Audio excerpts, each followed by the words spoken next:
মাননীয় স্পিকার, বাংলাদেশের অর্থনীতির অন্যতম একটি স্তম্ভ বা পিলার হচ্ছে বীমা খাত। যে কোনো দেশে মূলত চারটি খাতকে অর্থনীতির প্রধান স্তম্ভ হিসেবে ধরা হয়। তার প্রথমটা হচ্ছে পুঁজিবাজার, যেটা নিয়ে কিছুক্ষণ আগে আমরা আলোচনা করলাম।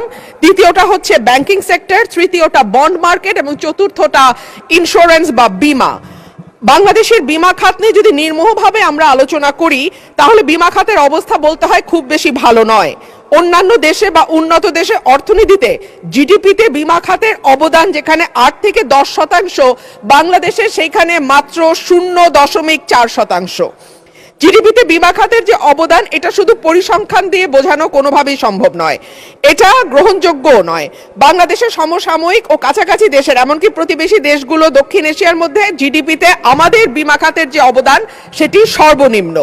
তবে এখানে একটা গুরুত্বপূর্ণ পার্থক্য আছে। ভারতের মতো একটা দেশে বীমার যে ইন্ডাস্ট্রি, সেখানে কোম্পানির সংখ্যা আমাদের চেয়ে কম, অথচ আমাদের এই ছোট্ট দেশে 82টা ইন্স্যুরেন্স কোম্পানি কাজ করছে।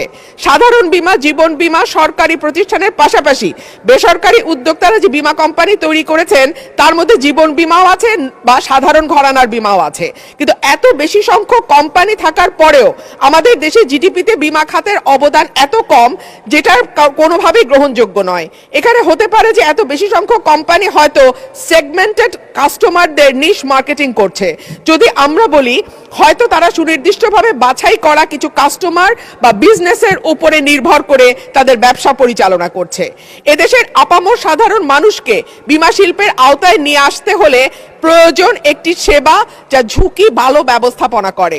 ফলে এই ঝুঁকি ব্যবস্থাপনার জন্য সর্বোত্তম বা সর্বোচ্চ ব্যবস্থাপনাকারী প্রতিষ্ঠান হচ্ছে এই বীমা কোম্পানিগুলো।